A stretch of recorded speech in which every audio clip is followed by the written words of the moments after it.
இன்னைக்கு திராவிட முன்னேற்ற கழகம் ஆட்சிக்கு வந்து 52 மாத காலம் இன்னைக்கு நிறைவு பெற்று விட்டது.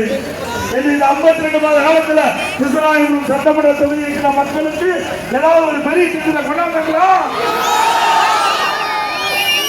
திராவிட முன்னேற்ற கழக தேர்தல் அறிக்கை 2021ஆம் ஆண்டு சாமியார் வெளியிட்டார். சுமார் 525 அறிவிப்புகள் வெளியிட்டார். அதுல 98% அறிவிப்புகள் நிறைவேற்றப்பட்டதோ முதலமைச்சர் சொல்றார். உண்மையா? ஒரு 10% அறிவிப்பை நிறைவேற்றப்பட்டு இன்றைக்கு 98% திராவிட முன்னேற்ற கழகம் தேர்தல் நேரத்தில் கொடுக்கப்பட்ட அந்த அறிவிப்பு நிறைவேற்றப்பட்டதா என்ற பொய்யை சொல்லிக் கொண்டிருக்கின்றார். அவர்களுக்கு அடுத்த ஆண்டு நடைபெறுகின்ற சட்டமன்ற தேர்தலில் பதிலடி கொடுப்பீங்களா? 525 அறிவிப்புல முக்கியமான அறிவிப்பு 100 நாள் வேலை திட்டத்தில் பணிபுரிகின்ற நம்முடைய தொழிலாளருக்கு 150 நாள் கொடுப்பதா சொன்னாங்க. கொடுத்தாங்களா? அந்த 100 நாள் வேலை திட்டத்தை 150 நாளாக உயர்த்தப்பட்டு சொன்னாங்க. பொய்யே. அந்த 100 நாள் வேலை திட்டத்தில் பணிபுரிகின்ற ஊழியருக்கு சம்பள உயர்வு கொடுத்தாங்களா? சம்பளம் கொடுக்காவிட்டாலும் பரவாயில்ல, அவள் பணி செய்த காலத்திற்கு சரியான முறையில ஊதியம் கொடுக்கல, சம்பளம் கொடுக்கல. அதை கூட அனைத்து இந்திய அண்ணா திராவிட முன்னேற்ற கட்சி டெல்லியில பேசி போராடி வாதாடி அதிமுக கட்சி அந்த ஏழை 100 நாள் திட்டத்திலே பணிபுரிந்த தொழிலாளிக்கு பணத்தை பெற்று தந்த கட்சி அதிமுக கட்சி. பெட்ரோல் டீசல் விலை குறைக்கிறாங்களா? குறைச்சாங்களா? நீட் ரத்து ரத்து பண்ணாங்களா? மாதந்தோறும் கேஸ் சிலிண்டர் மானியம் 100 ரூபாய் கொடுக்கறாங்க, கொடுத்தாங்களா? நம்முடைய மாணவ செல்வங்கள் வங்கியில வாங்கிய கடன், கல்வி கடன் ரத்து பண்ணாங்களா? எதுவுமே இல்ல. அத்தனை பொய்யதானே. அனைத்து இந்திய அண்ணா திராவிட முன்னேற்ற கழகம் ஆட்சி இருக்கின்ற பொழுது இது கிராமம் சூழ்ந்த பகுதி. இதெல்லாம் பிரதான தொழில் விவசாயம். அதுதானே. நானும் ஒரு விவசாயி.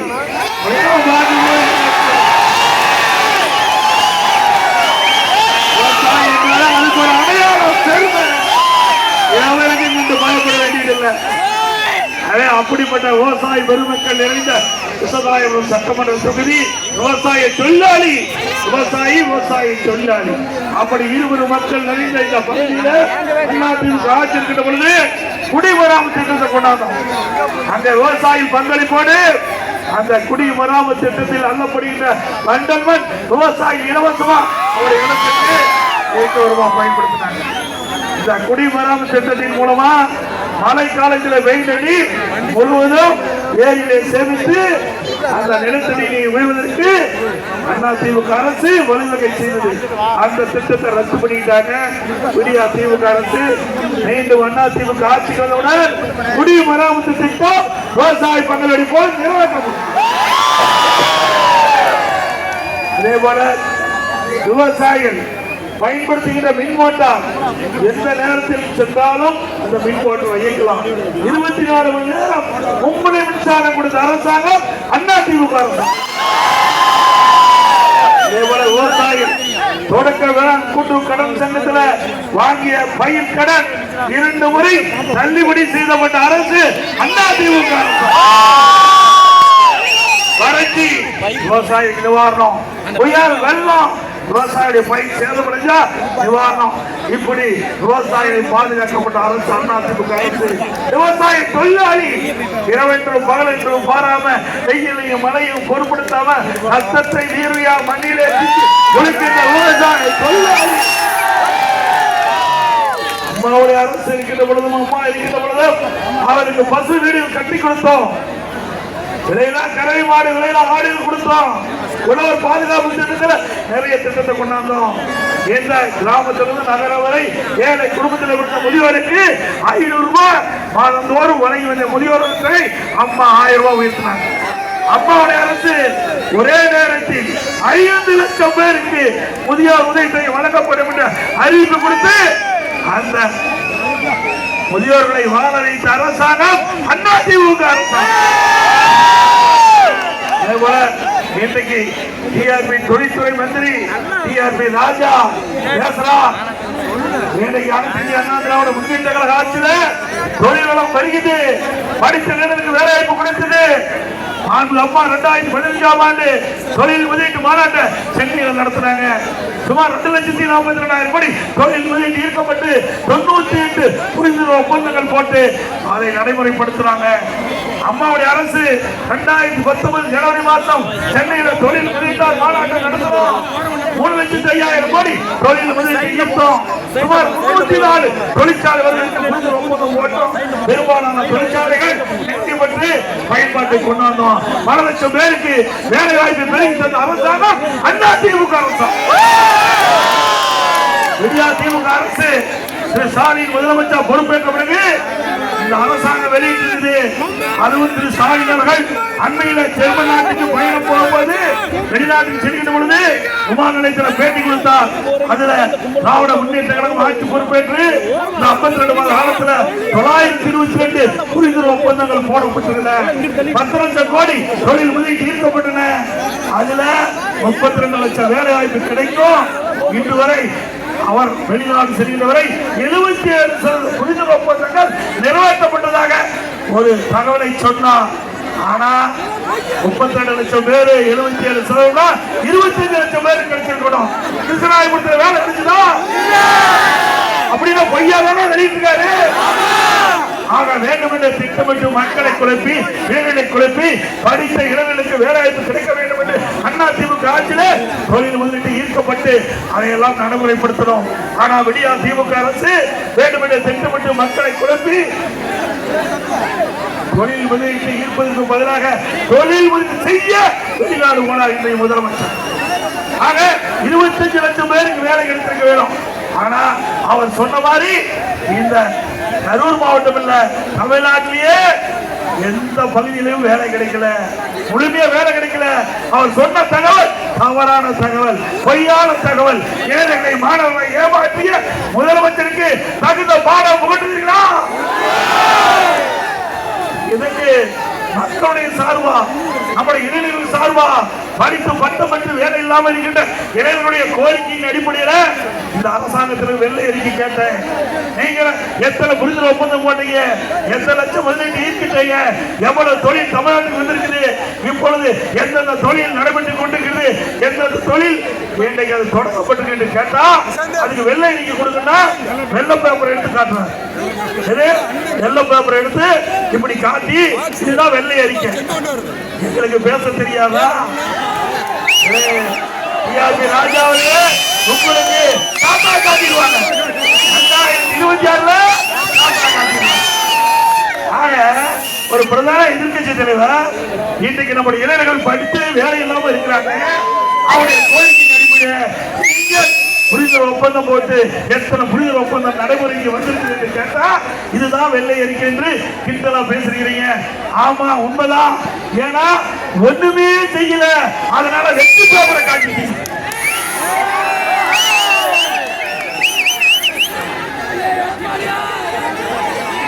இன்னைக்கு ஸ்டாலின் 5 முறை வெளிநாடு போயிருக்காங்க. 5 முறை வெளிநாடு போயிருக்காங்க. இப்போ ஒரு வெளிநாட்டுக்கு போய் ஸ்பெயின் என்று கருதுகிறேன். அந்த நாட்டுக்கு போய் தொழில் முதலீட்டு இருக்குன்னு இங்க பத்திரிகையிலையும் ஊடகத்திலையும் பேட்டி கொடுத்துட்டு வெளிநாடு போனார்.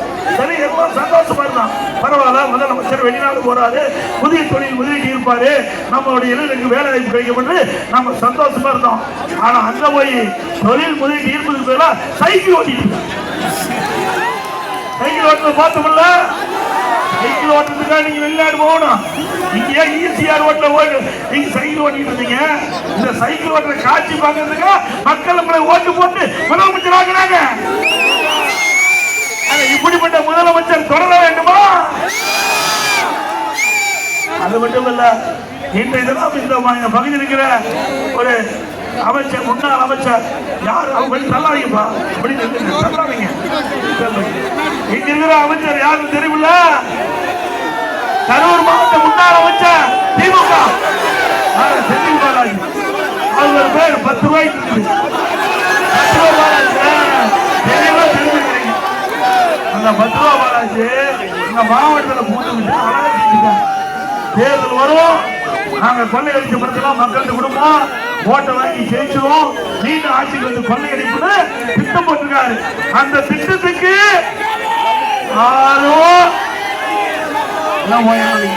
எவ்வளவு பணம் கொடுத்தாலும் வாங்கிக்க, தங்கத்தை கொடுத்தாலும் வாங்கிக்க, ஆனா ஒரிஜினல் தங்கம் கொடுக்க மாட்டேன். 2021 சட்டமன்ற பொதுத் தேர்தல் கரூர் நடந்தது. அவர் வேட்பாளராக போட்டிட்டாரு. அப்போ நம்முடைய சகோதரிகளுக்கு வெள்ளி குடிசு கொடுத்தாரு. அந்த வெள்ளி குடிசெல்லாம் வாங்கி செந்தில் பாலாஜி கொடுத்துட்டாரு பரவாயில்லைன்னு போய் அந்த கடையில போய் கடையில போய் அந்த வெள்ளி குடிசை வச்சு விற்க போனா அங்கதான் தெரியுது போலி வெள்ளி குடிசு. இப்படிப்பட்டவர்களா இன்னைக்கு தேர்தல் டெபாசிட் இலக்கு செய்வீங்களா? இங்கிருந்து கரூர் காலி கேட்கணும். மக்களை எப்படி ஏமாற்றுவது, அதற்கு கைதேர்ந்தவர் இங்க மாவட்டத்தில் இருக்கிற செந்தில் பாலாஜி. தேர்தல் வந்துட்டா போதும், அதுக்கு ஒரு அவதாரம் எடுத்துருவார். அப்படியே அழகா பேசுவார், அப்படியே அழகா பேசி மக்களை ஏமாற்றி மக்களுடைய வாக்குகளை பெற்றவருக்கு அப்படியே அந்த படி அடிச்சு அவர் கொள்ளையடிக்க ஆரம்பிச்சுவார். இன்றைக்கு பல வழக்குகள் இன்னைக்கு பதிவாகிருக்குது. இன்னைக்கு டாஸ்மாக் வழக்கு தமிழகத்தில் சுமார் 6000 மதுக்கடை இருக்குது. ஒரு மதுக்கடையில ஒரு நாளைக்கு 1.5 கோடி பாட்டில் விற்குது. ஒரு பாட்டிலுக்கு 10 ரூபா அதிகமா டாஸ்மாக் கடையில் வாங்குறாங்க. உண்மைதானே? அப்படி 10 ரூபா அதிகமானதுல ஒரு நாளைக்கு 1.5 கோடி ரூபாய் டாஸ்மாக் இருந்து மட்டும் மேலிடத்துக்கு போயிட்டு இருக்குது. இன்றைக்கு மாசத்துக்கு 450 கோடி, வருஷத்துக்கு 5400 கோடி, 4 வருடத்துக்கு 22,000 கோடி இந்த டாஸ்மாக் கடையில மொத்தம் மேலிடத்துக்கு போயிருக்குது. இப்படிப்பட்ட ஆட்சி வேண்டுமா? இந்த ஊழல் ஆட்சி தொடர வேண்டுமா? அது மட்டுமல்ல, இன்றைக்கு நேற்று தினம் நான் ஒரு கருத்து சொன்னேன். இந்த காங்கிரஸ் கட்சி சேர்ந்தவங்க வேண்டுமென்றே திட்டமிட்டு நாம பற்றி அவதூறு பேசிட்டு இருந்தாங்க. அதுக்கு பதில் சொல்லிட்டு வருமா ஒரு கருத்து சொன்னேன். ஒரு காங்கிரஸ் கட்சியுடைய தலைவர் 5 கட்சிக்கு போயிட்டு வந்திருக்காங்க. எந்த கட்சி? எத்தனை கட்சிக்கு? 5 கட்சிக்கு போயிட்டு வந்துருந்தா அங்க தலைவராக முடியும். அதே மாதிரி இங்க இருக்கிற செந்தில் பாலாஜி 5 கட்சிக்கு போயிட்டு வந்தவர். ஆக கட்சி அதிகமா, கட்சிக்கு மாறி மாறி கட்சி இருந்தா பெரிய பதவி கிடைக்கும் போல இருக்குது. ஆக அப்படி சொன்னா உடனே ஏதோ கண்ணு மூக்கு வாயில வச்சு இன்னைக்கு கதை கட்டுகிறார். ஆக அனைத்து அண்ணா திராவிட முன்னேற்ற கழகத்தை பொறுத்த வரைக்கும் மக்களுக்காக பாடுபடுகிற கட்சி. இதே நீங்கள் எண்ணி பார்க்க வேண்டும். காங்கிரஸ் கட்சியை சேர்ந்தவர்கள் ஏதோ பேசி வருகிறார். அதே நேரத்தில் இன்னைக்கு திருச்சி சிவா எம்பி அவர்கள் காமராஜ் அவர்களை பற்றி ஒரு கருத்து சொன்னார். அவர் ஒரு கருத்தை சொன்னார். அப்பெல்லாம் காங்கிரஸ் கட்சி அங்க இருக்கின்ற தலைவர்கள் எந்த கருத்து சொல்ல, எந்த ஆர்ப்பாட்டம் சொல்ல, ஆனா காமராஜர் ஆட்சி கொண்டு வருகிறாங்க. அப்படிப்பட்ட காமராஜை நேசிக்கக்கூடிய மக்கள் கட்சி வராம அத்தனை பேரும் காமராஜரை விரும்புகின்றவர். அப்படிப்பட்ட உயர்ந்த இடத்தில் மறைந்த மரியாதைக்குரிய பெருந்தலைவர் காமராஜர் அவர்களை திமுக கட்சி சேர்ந்த துணை பொதுச் செயலாளர் நாடாளுமன்ற உறுப்பினர் திரு சிவா அவர்கள் பேசுகிற பொழுது யாரும் எதிர்ப்பு தெரிவிக்கல, காங்கிரஸ்கார் யாரும் ஜெயிக்கல. அதே போல திரு RS பாரதி பெருந்தலைவர் காமராஜர் பற்றி பேசும்போது எதிர்ப்பு தெரிவிக்கல.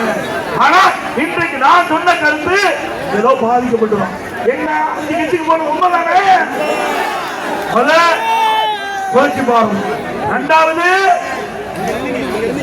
புதிய தமிழகம், 3வது விடுதலை சிறுத்தை கட்சி, 4வது பகுஜன் சமாஜ், 5வது காங்கிரஸ். காங்கிரஸ் நூற்றாண்டு விழா கண்ட கட்சி, அதுக்கு ஆளே கிடைக்கலையா? பல கட்சிக்கு போயிட்டு இருந்ததுதான் அந்த கட்சிக்கு தலைவராக வேணுமா? அந்த கருத்து சொன்னேன். அதுவும் இது அண்ணா திமுக விமர்சனம் பண்ணிக்கிற நேரத்துல அந்த கருத்து சொன்னேன். இதுக்கு ஏதோ பேசுறாங்க. எங்களுக்கு கவலை. அனைத்து அண்ணா திராவிட முன்னேற்ற கழகத்தை பொறுத்த வரைக்கும் நேர் வழியில் செயல்படுகிறது. மக்களுக்காக இன்றைக்கு குரல் கொடுக்கின்ற கட்சி அண்ணா திமுக கட்சி. திமுக 52 மாத காலம் ஆகிவிட்டது. மக்களுடைய பிரச்சனையை இந்த காங்கிரஸ் கட்சி ஏதாவது போராட்டம் நடத்துச்சா? நடத்தினாங்களா? விவசாயிகள் பிரச்சனை, போக்குவரத்து தொழிலாளர் பிரச்சனை, இன்னைக்கு ஆசிரியர் பிரச்சனை, அரசு ஊழியர் பிரச்சனை, இப்படி பலதரப்பட்ட பிரச்சனை. அதை குறித்து போராட்டம் நடக்கிறது. எந்த போராட்டத்திற்காக இவர் குரல் கொடுத்து அதற்காக இவர்கள் இந்த அரசை கண்டித்து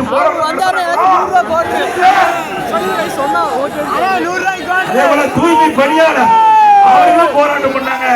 அவர்களுக்கும் இவர்கள் எந்தவித பதிலும் சொல்லல.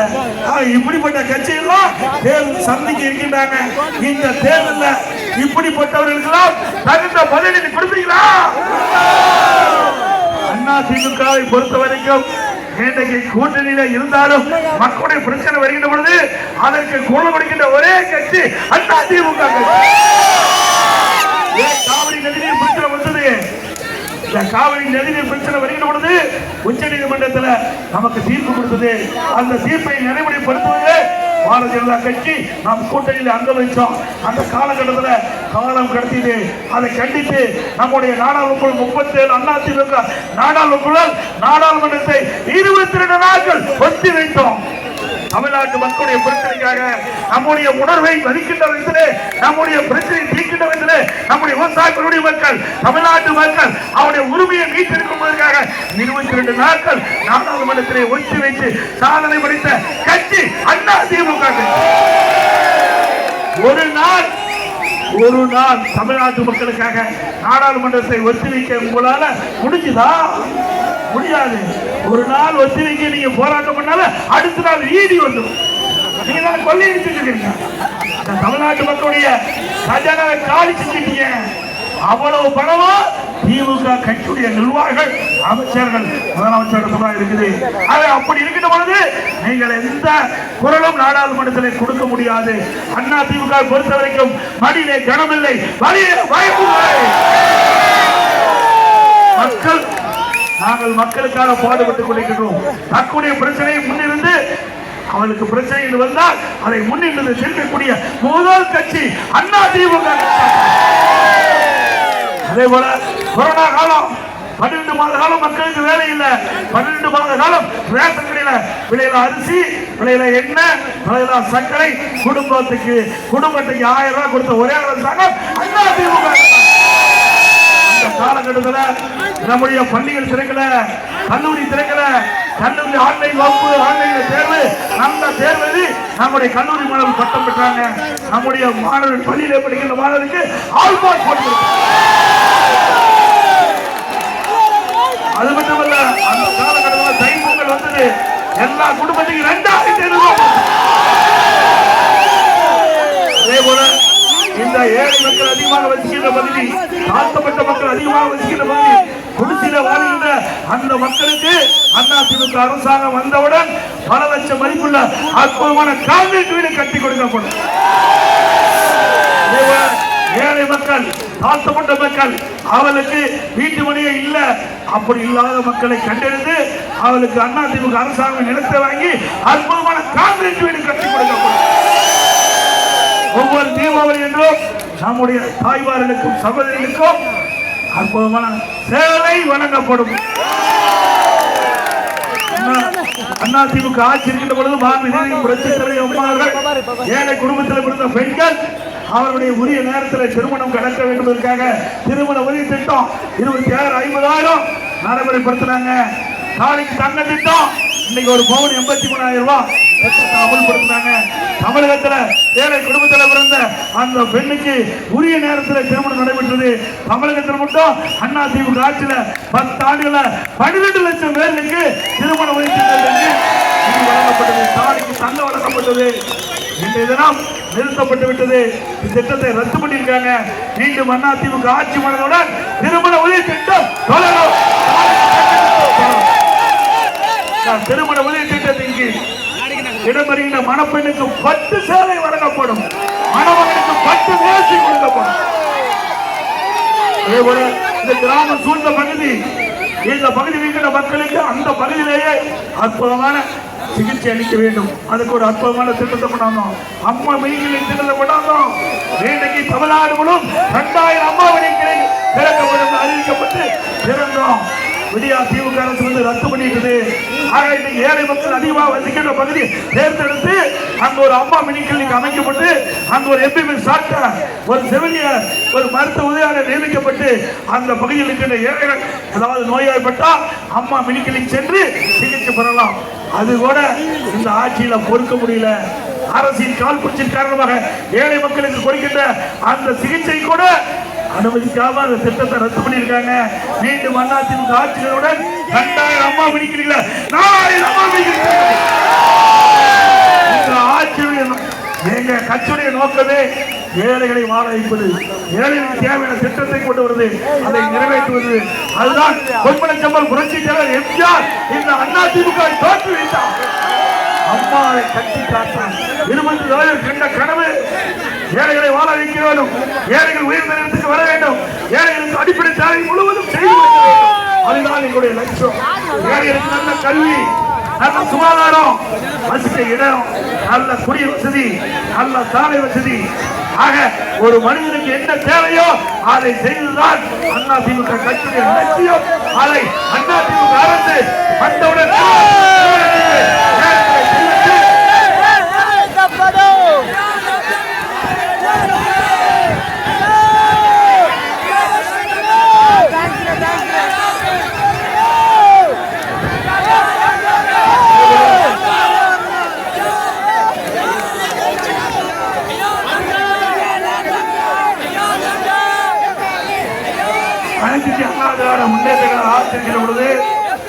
கிருஷ்ணாபுரம் சட்டமன்ற தொகுதியில் இருக்கின்ற அனைத்து பகுதியில் சுமார் 274 குக்கிராமங்களுக்கு உங்களுடைய கோரிக்கை ஏற்று பாதுகாக்கப்பட்ட காவிரி தண்ணீரை வழங்கிய அரசாங்கம்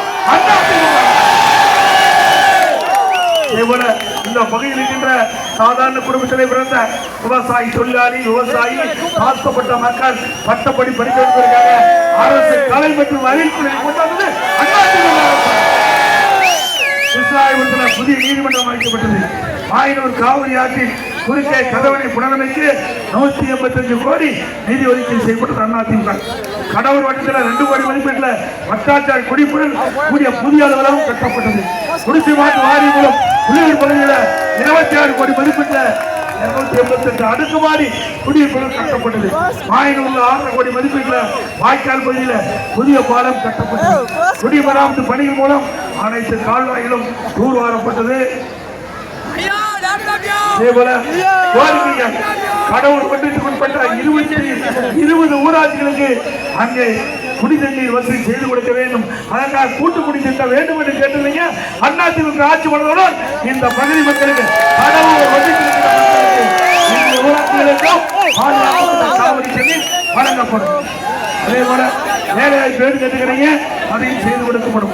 முருகனார் அணை சீரமைத்து தனி கால்வாய் அமைத்து வெள்ளியணை பெரிய உப்பிடமங்கலம் ஏரி நீராட்சியும் ஏரிக்கு பழைய காலங்களில் வரும் உபநீரை மழைக்காலங்களில் வரும் உபநீரை சேமிக்க வைக்கிற திட்டம் கொண்டு வரப்படும்.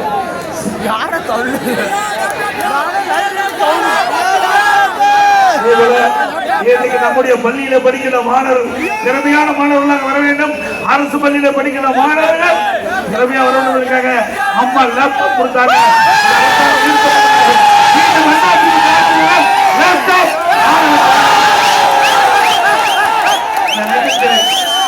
எழுச்சி பயணம் சிறப்பாக நடைபெற வேண்டும் இருக்காங்க. உறுதியாக விளங்கிய கழகத்துடைய நிர்வாகிகள் திரு ஆலம் கே தங்கராஜ் அவர்களே, திரு வி எம் நகுல்சாமி அவர்களே, அதே போல ஒன்றிய கழகத்துடைய செயலாளர் திரு வி.சி. கே பாலகிருஷ்ணன் அவர்களே, திரு என்.எஸ். கிருஷ்ணன் அவர்களே, திரு டி.எம். சாரி அவர்களே, திரு ரமேஷ் அவர்களே, திரு எஸ். கைலாஸ் அவர்களே, திரு முல்லச்சே ராஜா அவர்களே, திரு ராகவன் அவர்களே, திரு வி. பழனிசாமி அவர்களே, திரு வி. மகடபதி அவர்களே, திரு என். கணேஷ், முத்துக்குமார் அவர்களே, திரு சிவநாதன் நம்முடைய கூட்டணியில் அங்க வைக்கின்ற மாவட்ட தலைவர் திரு வி. செந்தில்நாதன் அவர்களே, பாமக கிழக்கு மாவட்ட தலைவர் திரு அசோக்குமார் அவர்களே, ஐஜேகே மேற்கு ஒருங்கிணைப்பாளர் திரு குரு அவர்களே, தமிழக தேச கட்சியுடைய பொறுப்பாளர் திரு மோகன் அவர்களே, தமிழ்நாடு கலந்து கொண்டு சிறப்பு கொண்டிருக்கிற அனைத்து